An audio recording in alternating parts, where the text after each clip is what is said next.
Welcome back to the Tracie Trendy Show, my lovelies.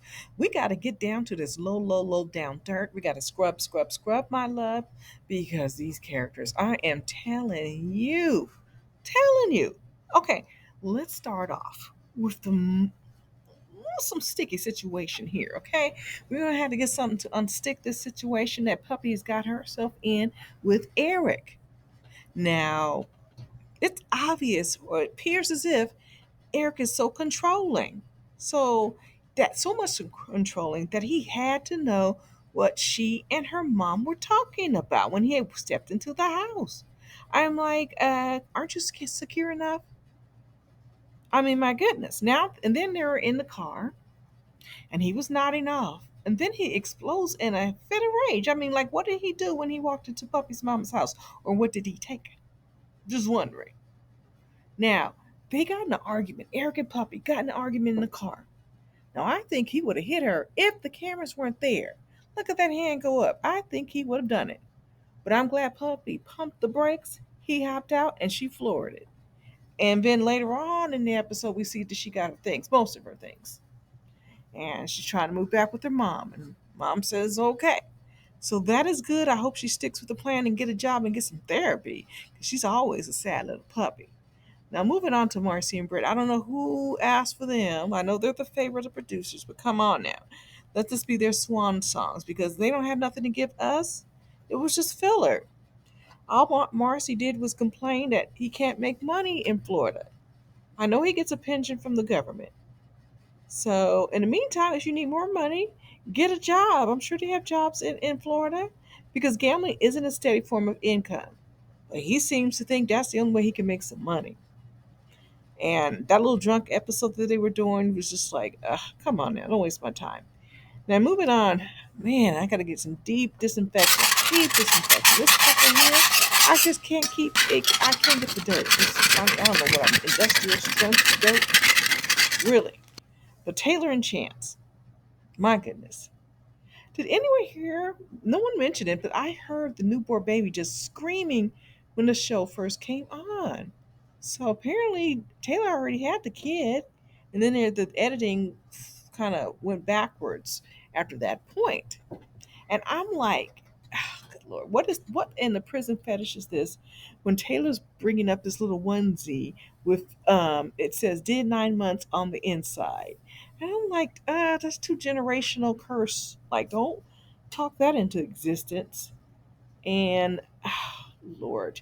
So anyway, her and Taylor and Chance had this whole thing about trust. And Chance feels as if that they should have trust in a relationship and they can't have friends of the opposite sex. And but I'm wondering, was he feeling that way when he called her out or assumed that she was cheating and demanded a DNA test? Okay? Just wondering. But and I'm wondering, what are the repercussions? What about their finances? Everything is seem hunky dory. Taylor seems to easily forgive him. I mean, there was a lot of mess. She burned up his stuff. Now that's just gonna cost more money to replace it. It just seemed to me she didn't burn up any clothes, but he claimed they were clothes. It seemed like a bunch of protein mixes and things like that. But good lord, she just anyway. Fertile Taylor, she questions about his phone. He dodges, sweet talks, and that's all it takes.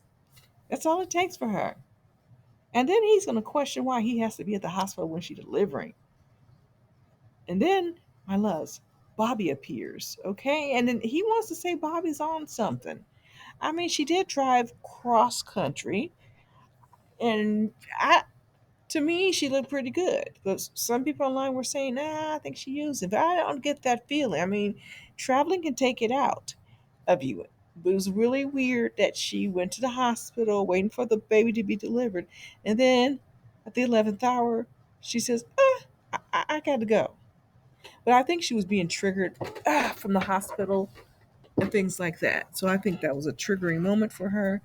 Maybe she thinks about the drugs in the hospital, medication. I don't know. Maybe she think about her situations when she did have to go to the hospital. But Chance has no room to question Bobby. And I could tell by his face he was peeved that she was back.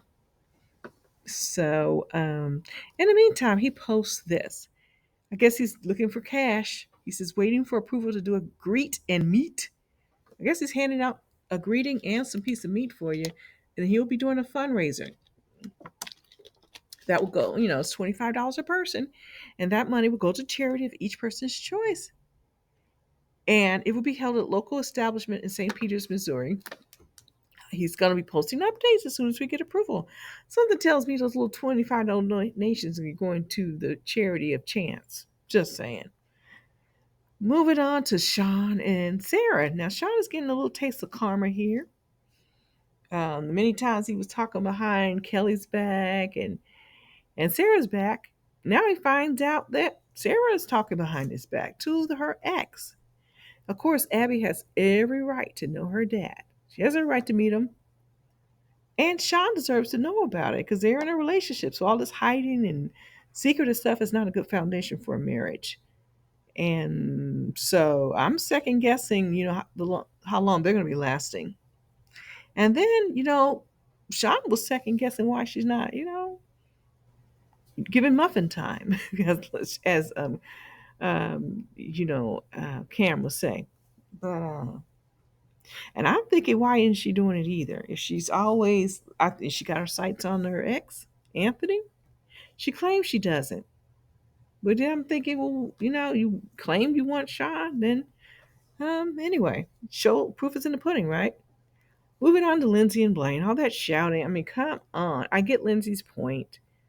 Her point was, you made this deal without me involved. It affects the both of us because we're both going to be felons and we can't technically live under the same roof. But I mean, come on. He was facing 20 years. I mean, I don't blame him for taking a 3-year deal on house arrest. All he has to do, he can go about, but he has to be back home before sunset. But she was mad and hooping and hollering over it. Yes, he should have told her so she can work it out with her probation officer. I agree with that. But my goodness, I don't need all that. So, and then never mind. Moving on. I'm not going to give it more thought to Lindsay and Blaine. Eris and Cam, there's more screaming and fussing. Now, I understand they're supposed to be married, but it seems unrealistic that Eris wants all of this. She wants a great husband, great father. He is just straight out of the penitentiary. He still has that penitentiary smell to him. He's raggedy looking, and she wants him to get a job, which is cool, which he should get a job real quick. He should have went looking for a job and then maybe a few hours at the studio, but he didn't do it. And she's surprised. These cons don't follow rules, so I don't understand why she was enraged. I know that hot house might have heated her up because I know I can't stand being hot and it just makes me angry. So I can understand.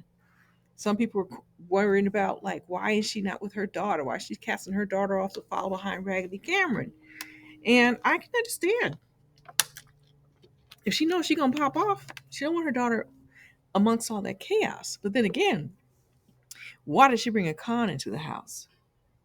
Why didn't she could have got any man and kind of learned him on the outside. Cameron is like a fish out of water. Yes, he should get a job really quick because I don't think he should be laying up too much trying to get acclimated. Acclimated, nah, you get maybe a week or two. Then you got to get hit the ground running with the job. So I think she's right by bringing her daughter away, but because I don't, you just gotta, you can't just let anybody move in the house when you got young children. So I'm on Eris's side with that, even though people are saying, she's shuffling her daughter away, running behind the con, and blah blah blah. That is true. She should have got, somebody that she is established, already have a job, blah blah blah. But that's not the case. It is what it is, and I don't think a child should be in the mix with convicts, ex-cons. Not until everything gets flushed out. And that's my opinion. I'm sticking with it. Okay, I got to figure out who is winning, the non-cons or the cons. I almost forgot. Now, okay, this is going to be a tough week of people. All right, Eric and Puppy. I am going to say Puppy won. So that vote goes to the cons. Puppy wins a vote for the cons. Marcelino and Brittany, I'm gonna say Brittany wins a vote for the cons because she was like, hit the road, Jack. Even though it's fake, whatever. I'm just gonna give it to Brittany. Taylor and Chance. Um, Taylor continues, not Taylor, Chance continues to win because Taylor is an airhead, just the bird that will accept anything. And moving on to Sean and Sarah. Hmm. Sean wins a vote for the non-cons because he ripped Sarah a new one. Lindsay and Blaine. I could say the same thing. Lindsay ripped Blaine a new one, but Blaine got what he wanted, which was a lighter sentence. So I'm going to give that to the non-con. Blaine wins one for the non-con. And Eris and Cam, Cam got ripped a new one. Eris is mad. It was in a hot house. Really didn't get anything out of it. I'm gonna give it to Cam because at least he got studio time. Okay, my loves. All right. So there you have it. The non-cons again are winning. They're winning. So what do you think about that? Subscribe if you have not subscribed. What's holding you back? Drop a line below because you know we're going to continue this conversation below, as well as hit the notification bell, my loves. Hit it, so you can be always on the ready for this hot tea.